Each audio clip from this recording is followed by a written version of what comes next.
नमस्कार आप सभी को। अब हम अपनी योग सूत्र की श्रृंखला में आगे बढ़ते हुए आज हम प्रथम पाद यानी कि समाधि पाद के दूसरे और सबसे महत्वपूर्ण सूत्र को समझने की कोशिश करेंगे। योगश्चित्त वृत्ति निरोधा।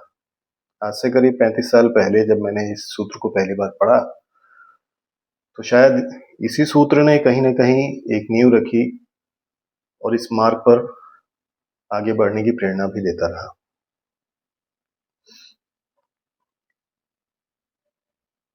इस सूत्र के बारे में बस इतना ही कहना है कि पूरे योग शास्त्र में पूरे योगों के जितने भी योग के ग्रंथ हैं उन सभी में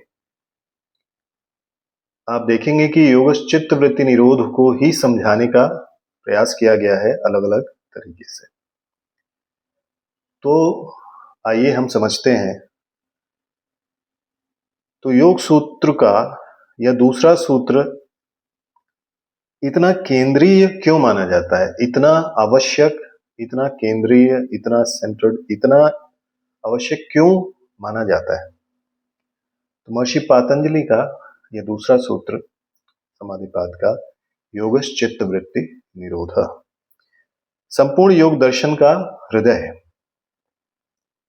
पूरे योग दर्शन के 196 सूत्र अगर आप उठाकर देखें तो उन सभी में आपको योगश्चित्त वृत्ति निरोध का ही एक रूप मिलेगा। ऐसा कहा जाता है कि यदि कोई व्यक्ति केवल इस एक सूत्र को समझ ले तो संपूर्ण योग को एक ही वाक्य में समझा जा सकता है। योग केवल आसन करना या जिम्नास्टिक्स नहीं है। योगश्चित्त वृत्ति निरोध जो महर्षि पतंजलि ने कहा है, अगर इस चीज को आप समझ पाते हैं तो आप संपूर्ण योग शास्त्र को अच्छे से समझ पा रहे हैं, अन्यथा आप आज भी भटक रहे हैं। यह सूत्र शिव जो प्रथम आदि आचार्य हैं और जो सर्वोच्च गुरु हैं, सभी बीजों के बीज हैं, कि उसी दिव्य परंपरा को आगे बढ़ा रहा है जहां योग का उद्देश्य मन को स्थिर करके शुद्ध और निर्विकल्प बनाना है। तो इसलिए इस सूत्र को सबसे आवश्यक सूत्र के रूप में भी योग में देखा जाता है।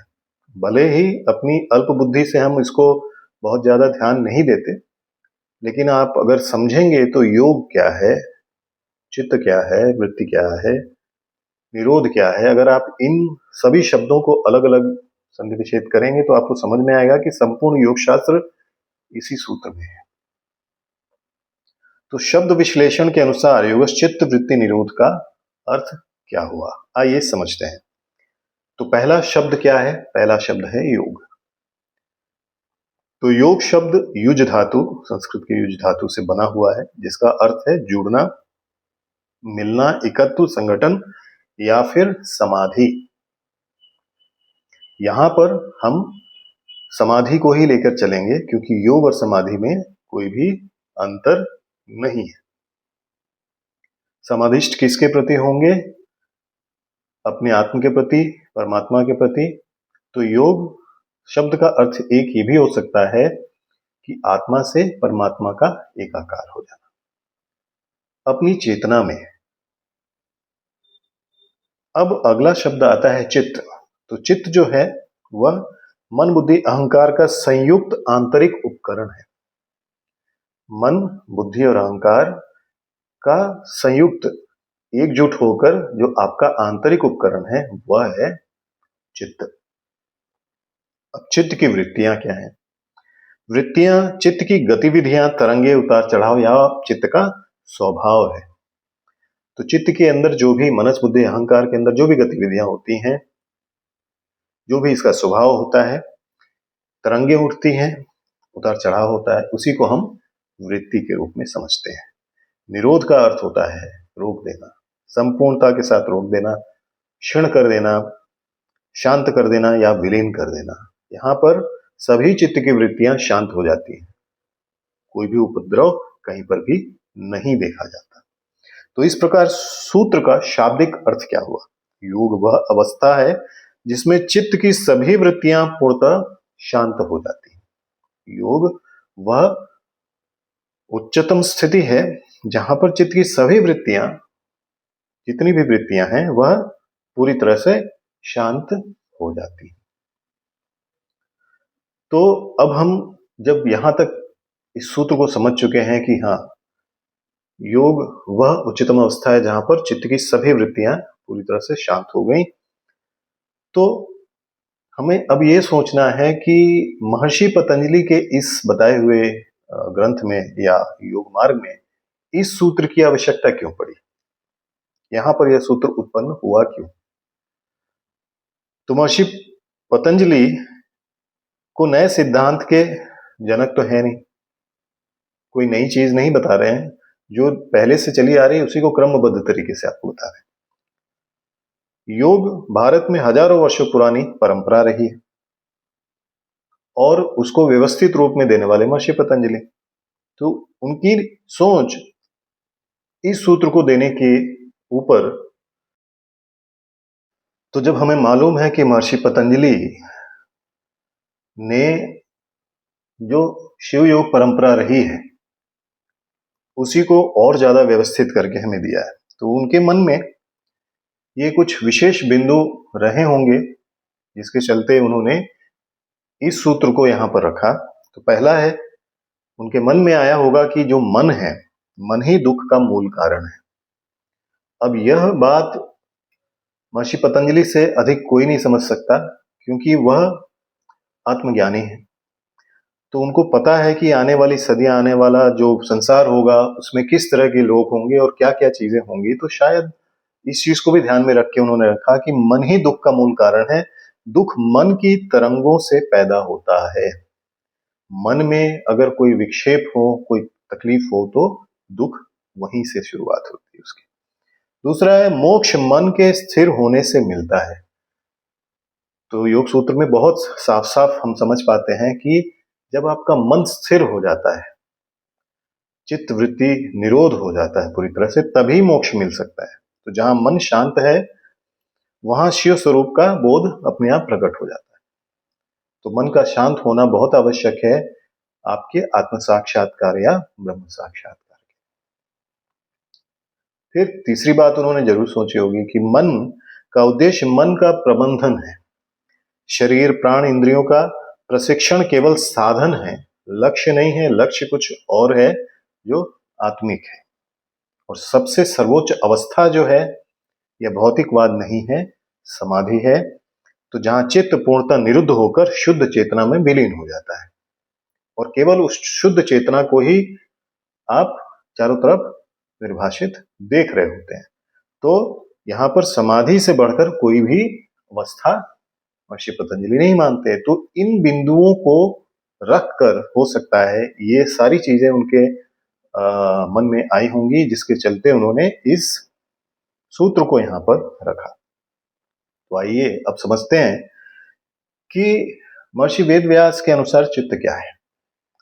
तो महर्षि वेदव्यास के अनुसार चित्त क्या हो सकता है? चित्त जो है बुद्धि, मन और अहंकार का अंतःकरण चतुष्य भी कहा जाता है। तो जो आंतरिक आपका जो उपकरण है उसी को हम चित्त कहते हैं, जिसको हम मनस बुद्धि अहंकार का मिला हुआ रूप मानते हैं। यह एक समुद्र के 3 तरंग स्वरूप है। मन संकल्प विकल्प करता है। मन के अंदर तरंगे जो आती हैं उसी में हम संकल्प करते हैं, विकल्प करते हैं। बुद्धि उसी संकल्प के ऊपर निर्णय लेती है और अहंकार मैं का भाव उत्पन्न कर देता है। इन तीनों का कुल योग ही चित्त कहलाता है। इन तीनों का सम्मिश्रण या एक हो जाना ही चित्त कहलाता है। तो इसके अनुसार चित्त की वृत्तियां कौन सी हैं? तो वृत्तियां वे मानसिक लहरें हैं या चित्त वृत्तियां वो स्वभाव है उस मन का जो चित्त को हमेशा गतिशील रखता है। चित्त हमेशा गतिशील रहता है। व्यास के अनुसार प्रमाण, विपर्य, विकल्प, निद्रा, स्मृति, ये 5 वृत्तियां हैं। जब ये लहरें शांत हो जाती तब साधक शिव तत्व में विलीन हो जाता है। अब चित्त वृत्ति के बाद आता है अगला शब्द निरोध। तो निरोध का अर्थ क्या है? क्या यह दमन है? तो हमें यह समझना पड़ेगा, निरोध एक अलग शब्द है और दमन अलग शब्द है। तो निरोध वृत्तियों का दमन बिल्कुल नहीं है।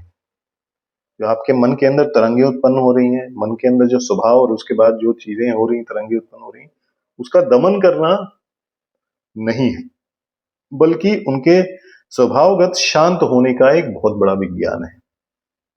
तो निरोध वृत्तियों का दमन बिल्कुल भी नहीं है, बल्कि उनके स्वभावगत शांत होने का बहुत बड़ा विधान है। तो महर्षि वेद व्यास कहते हैं कि निरोध के 3 चरण हैं, कषय, वैकल्प और निरोध। तो कषय, वैकल्य और निरोध। तो कषय जो है वृत्तियों की शक्ति को कम कर देने को कहते हैं। कषय मतलब वृत्तियां जो है उसकी शक्ति को ही कम कर दिया आपने साधनाओं के। वैकल्य का मतलब है वृत्तियां मंद हो जाती हैं, और निरोध पूरी तरह से शांत हो जाती हैं। यह कृत्रिम दमन नहीं, बल्कि ध्यान साधना से उत्पन्न सहज शांति है। तो यहाँ पर आप दमन बिल्कुल मत सोचिए। हम साधना के मार्ग से उन वृत्तियों के पैदा होने का जो कारण है, जो क्लेश है, उन पर काम करते हैं, संस्कारों पे काम करते हैं, ताकि अपने आप चित्त की वृत्तियां शांत हो जाएं। अब अगला इसमें बहुत ही आवश्यक चीज हमें समझना है कि चित्त भूमियां क्या है, चित्त की भूमि क्या है, और वे वृत्ति निरोध से कैसे जुड़ जाती हैं। तो 5 भूमियां बताई गई हैं। पहला है क्षिप्त। क्षिप्त ऐसी भूमि है जहां पर उथल पुथल भरा हुआ है, आपके चित्त के अंदर लगातार उथल पुथल भरा हुआ है।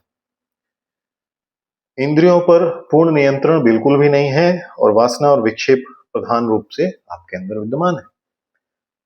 तो क्षिप्त वह अवस्था है जहां पर आपका चित्त किसी एक चीज में कभी नहीं लगता। आप एक साथ 10 चीजें करने की कोशिश करते हैं और आपको लगता है कि आप बहुत सही कर रहे हैं। आपकी जो शक्ति है वह बिल्कुल कॉन्सेंट्रेटेड नहीं है, बिल्कुल बिखराव के साथ है। मूढ़ अवस्था क्या है? मूढ़ अवस्था चित्त का तमोगुण प्रधान अवस्था है, जहां पर आलस्य, प्रमाद और अवसाद है, यह भी विक्षेप है। तो आलस्य के साथ, प्रमाद के साथ, अवसाद के साथ आप कोई भी काम करना ही नहीं चाहेंगे। फिर इस चीज से कोई भी आध्यात्मिक प्रगति संभव ही नहीं हो सकती। तो मूढ़ अवस्था। उसके बाद अगली अवस्था जो है वो है विक्षिप्त अवस्था। विक्षिप्त अवस्था थोड़ी स्थिरता के साथ आती है। मतलब आप कोई काम करते हैं, थोड़े समय के लिए स्थिरता है, फिर उसके बाद बदलता है जरूर, लेकिन वह स्थिरता थोड़े समय के लिए है। भक्ति और ज्ञान की झलक होती है, क्योंकि भक्ति और ज्ञान में आपने देखा होगा कि जब हम कोई भजन गाते हैं या कोई आराधना करते हैं, तो कुछ समय के लिए हमारा चित्त जो होता है फोकस हो जाता है उस देवी देवता पर, और फिर भटक जाता है, फिर हम माया मोह में फंस जाते हैं। परंतु मन जो है वह इसमें स्थिर नहीं हो पाता, इसलिए भटकता रहता है। तो विक्षिप्त अवस्था। उसके बाद आता है एकाग्र अवस्था। तो एकाग्र अवस्था में हम सबको पता है कि हमें बचपन से सिखाया जाता है कि एकाग्र बनो, एकाग्र हो जाओ, पढ़ाई में तुमको बहुत काम आएगा। यानी कि एक विषय पर मन को स्थिर करना। इसके बहुत सारे विधियां विधान है, जिसको आप करेंगे तो एकाग्र अवस्था धीरे धीरे आपको मिलेगा। ध्यान का आरंभ अगर आपको करना है तो बिना एकाग्र अवस्था के आप नहीं कर सकते। अगर आपके चित्त में आप कहीं मूढ़ अवस्था में है या क्षिप्त अवस्था में है, तो आप ध्यान कैसे करेंगे?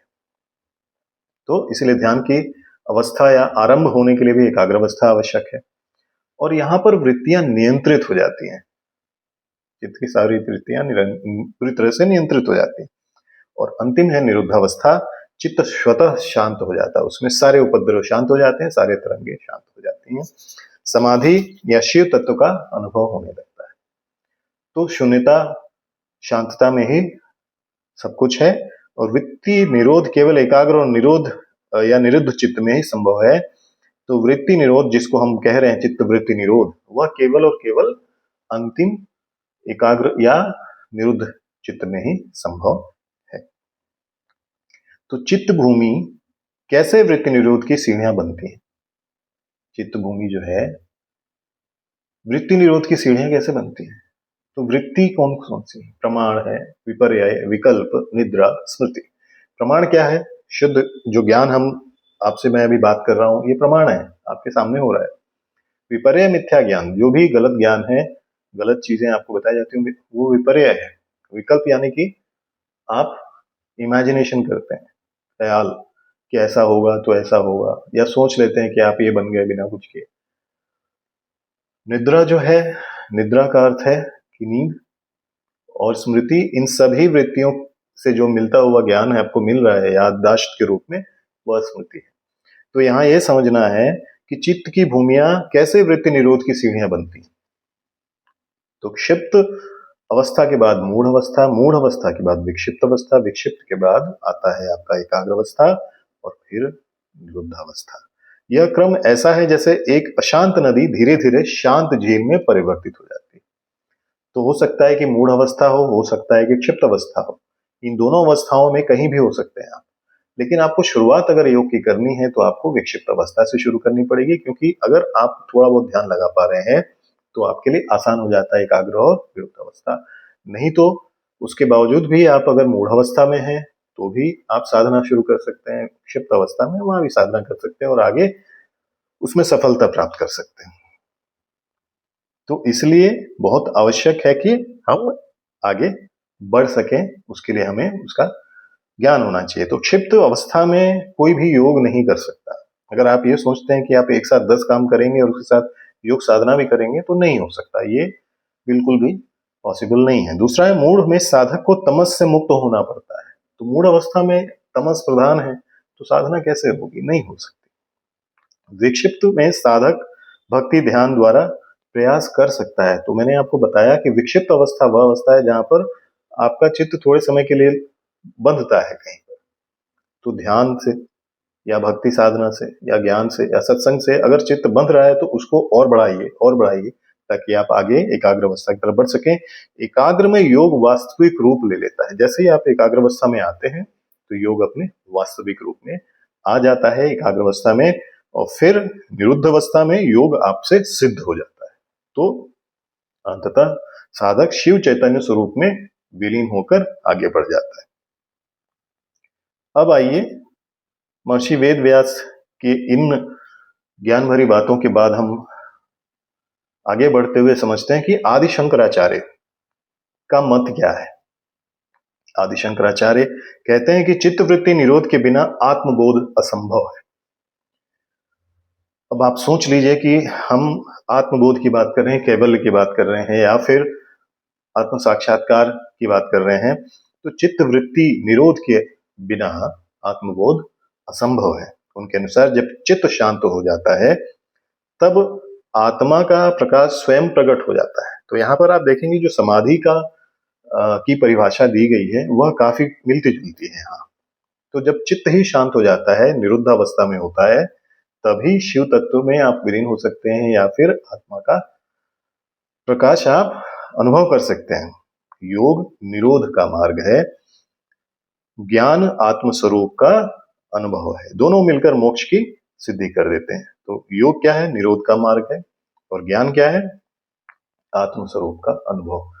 तो आदि शंकराचार्य बहुत ही शुद्ध शब्दों में कहते हैं कि चित्त वृत्ति निरोध के बिना आत्मबोध बिल्कुल भी नहीं हो सकता। अब देखिए, ये तो महान आदि शंकराचार्य और वेद व्यास की बात हो गई। आइए जरा समझते हैं कि राजा भोज भोज वृत्ति में क्या कहते हैं। तो राजा भोज कहते हैं योग चित्त का स्थिर होना है, जिसको हम समाधि कहते हैं। तो आप देख लीजिए यहाँ पर भगवान पतंजलि के इस सूत्र को अलग अलग लोगों ने कैसे किस तरह से समझा और आगे उसका अनुभव किया। तो चित्त का स्थिर हो जाना यानी कि समाधि है, वृत्तियों का नियमित रूप से नियंत्रण रहना ही योग है। तो वे योग को दो चरणों में बांट देते हैं। महर्षि पतंजलि के योग को राजा भोज भोज वृत्ति में दो चरणों में बांटते हैं। पहला है समाधि, दूसरा है समाधित्व। समाधि तत्व, सुसमाधि चित्त की एकाग्रता को समाधि कहा है उन्होंने, और समाधि तत्व चित्त का प्राकृतिक स्थायित्व, जो चित्त प्राकृतिक रूप में स्थित होता है वह। तो इस प्रकार जब चित्त स्थिर हो जाता है, साधक स्वयं को शिव स्वरूप मानकर आगे बढ़ जाता है। आपको पता भी होगा कि नाथ योग में भर्तृहरि नाथ का कहीं ना कहीं राजा भोज के साथ रिश्ता है, और नाथ योग में भी इस चीज को बहुत मान्यता दी जाती है। तो अब हम समझते हैं कि योग का अंतिम लक्ष्य क्या है।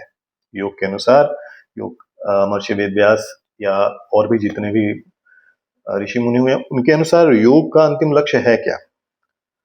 तो व्यास कहते हैं तदा दृष्टु स्वरूप अवस्थान, जब चित्त शांत हो जाता है, अपने वास्तविक आत्म स्वरूप में स्थित हो जाता है। चित्त के शांत होने से ही यह हो सकता है, नहीं तो नहीं हो सकता है। शरीर मन की सीमाओं से परे चला जाता है, शिव चैतन्य का अनुभव होता है और जन्म मरण के चक्र से हमेशा हमेशा के लिए आप दूर हो जाते हैं। तो जब हम इस सूत्र को समझ रहे हैं और इस सूत्र की व्याख्या समझ रहे हैं, तो हमें यह भी समझना है कि चित्तवृत्ति निरोध का व्यवहारिक महत्व क्या है आज के जमाने में।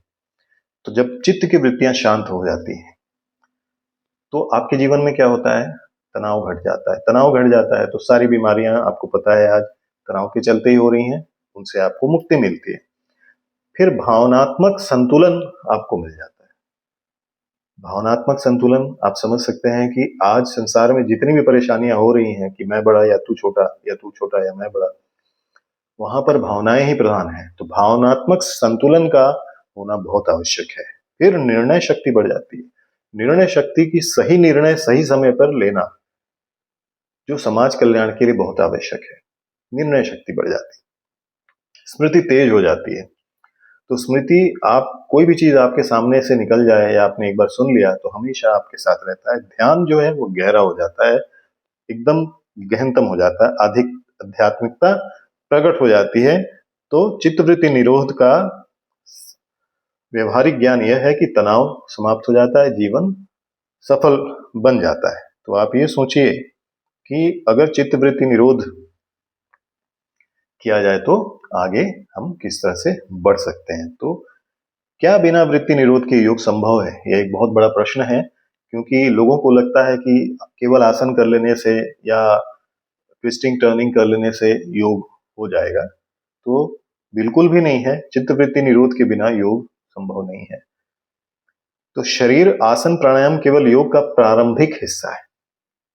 यह जो शरीर है इसको शुद्ध करके आसन प्राणायाम से इसको व्यवस्थित रखकर यह ध्यान धारणा समाधि के लिए तैयार किया जा सकता है।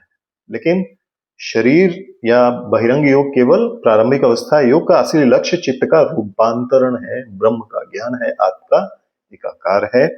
यदि चित्त शांत नहीं हुआ तो साधना बाहर ही रह जाती है, समाधि कभी लगती नहीं और आत्मबोध की प्राप्ति कभी होती नहीं। तो इस तरह से क्या होता है, फिर आप भटक जाते हैं और आप साधना नहीं कर पाते।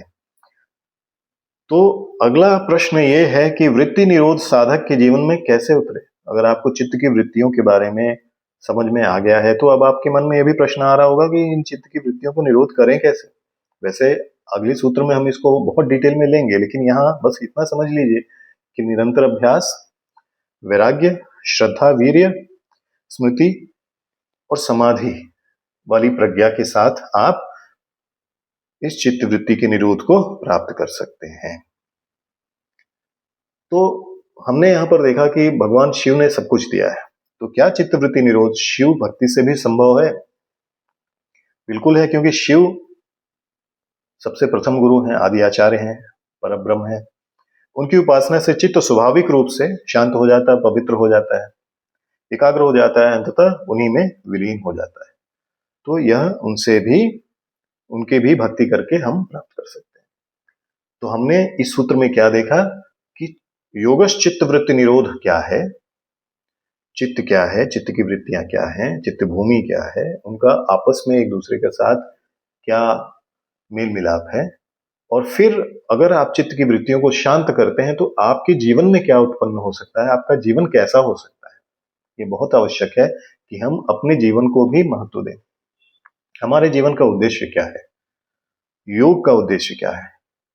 तो उसके बाद हमने देखा कि महर्षि वेद व्यास क्या बताते हैं हमें, आदि शंकराचार्य क्या बताते हैं, राजा भोज क्या बताते हैं।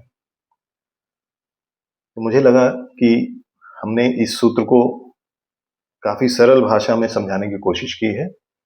आप लोगों को अगर अच्छा लगा हो तो इस वीडियो को शेयर कीजिए, आगे बढ़ाइए ताकि ज़्यादा से ज़्यादा लोग इसको सुने, समझें।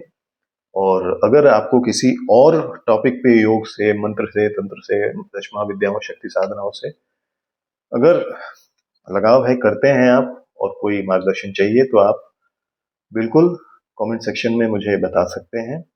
जो भी मेरा थोड़ा बहुत ज्ञान है इसके बारे में, उससे मैं आपको उस प्रश्न का उत्तर देने की जरूर कोशिश करूंगा। तो अगले वीडियो तक नमस्कार।